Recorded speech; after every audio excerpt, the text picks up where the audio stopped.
US president Donald Trump ആകട്ടെ പലപ്പോഴായി തന്നെ ഇറാനോട് സ്വീകരിക്കുന്ന നിലപാട് പല രീതിയിലാണ്. കാരണം ആദ്യമാകട്ടെ വലിയ രീതിയിൽ തുറന്നടിച്ചുകൊണ്ട് ഭീഷണി മുഴക്കി ഖമേനിക്ക് വലിയ രീതിയിലുള്ള മുന്നറിയിപ്പുകൾ നൽകിക്കൊണ്ട് രംഗത്ത് വന്നു.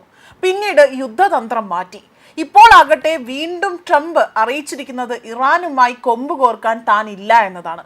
ഇവിടെ എന്തൊരു വിരോധാഭാസമാണ് എന്നതാണ് എല്ലാവരും നിരീക്ഷകരടക്കം ഇതിനോടായി തന്നെ പ്രതികരിക്കുന്നത്. കാരണം ഇറാനുമായി യുദ്ധത്തിന് അമേരിക്കയ്ക്ക് നിലവിൽ താല്പര്യമില്ല എന്നും വേറൊരു ഡീലിനാണ് താൻ ശ്രമിക്കുന്നതെന്ന് മാറ്റി പറയുകയാണ് ട്രംപ് ഇവിടെ ചെയ്തിരിക്കുന്നത്. ഇതിലൂടെ തന്നെ വ്യക്തമാക്കാം ട്രംപ് മറ്റെന്തോ കരുക്കൾ നീക്കുന്നതായിട്ടാണ് സൂചിപ്പിക്കുന്നത്.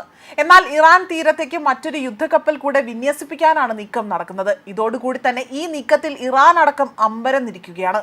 ഇത്തരത്തിൽ ഒരു തണുത്ത അന്തരീക്ഷം സൃഷ്ടിച്ചതിന് ഒടുവിൽ തന്നെ വമ്പൻ നീക്കം നടത്താനാകാം ട്രംപ് പദ്ധതി മെനയുന്നതെന്നതാണ് വിലയിരുത്തപ്പെടുന്നത്.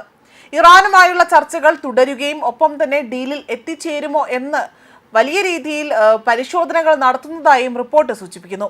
അത് കഴിഞ്ഞില്ല എങ്കിൽ അത് ഫലവത്താകുന്നത് വരെ കാത്തിരിക്കുമെന്നതാണ് ട്രംപ് വ്യക്തമാക്കുന്നത്. കഴിഞ്ഞ തവണ ഇറാൻ ഡീലിന് തയ്യാറായില്ല. അതുകൊണ്ടാണ് മിഡ് നൈറ്റ് ഹാമർ പ്രയോഗിക്കേണ്ടി വന്നതെന്നും അവർക്ക് അത്ര തന്നെ അത് നല്ല രീതിയിലല്ല അത് ഭവിച്ചത്. ഇക്കുറി കുറച്ചുകൂടി ഉത്തരവാദിത്വത്തോടു കൂടി തന്നെ ഇറാൻ പെരുമാറുമെന്ന് താൻ കരുതുന്നതായും ട്രംപ് തന്റെ വാക്കുകളിലൂടെ ഇവിടെ എടുത്ത് പറയുകയാണ് ചെയ്തിരിക്കുന്നത്.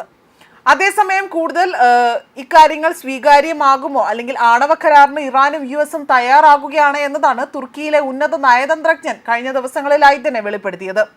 എന്നാൽ ചർച്ചയിൽ ഇറാന്റെ ബാലിസ്റ്റിക് മിസൈലിനെ കൂടി ഉൾപ്പെടുത്താൻ അമേരിക്ക തീരുമാനിച്ചാൽ അത് യുദ്ധകാലവും വലിയ രീതിയിൽ കലാശിക്കുമെന്നതും ഈ ചർച്ചയിൽ നിർണായക പങ്ക് വഹിച്ച തുർക്കി വിദേശകാര്യമന്ത്രി ഈ ആശങ്ക പങ്കുവയ്ക്കുകയും ചെയ്തു.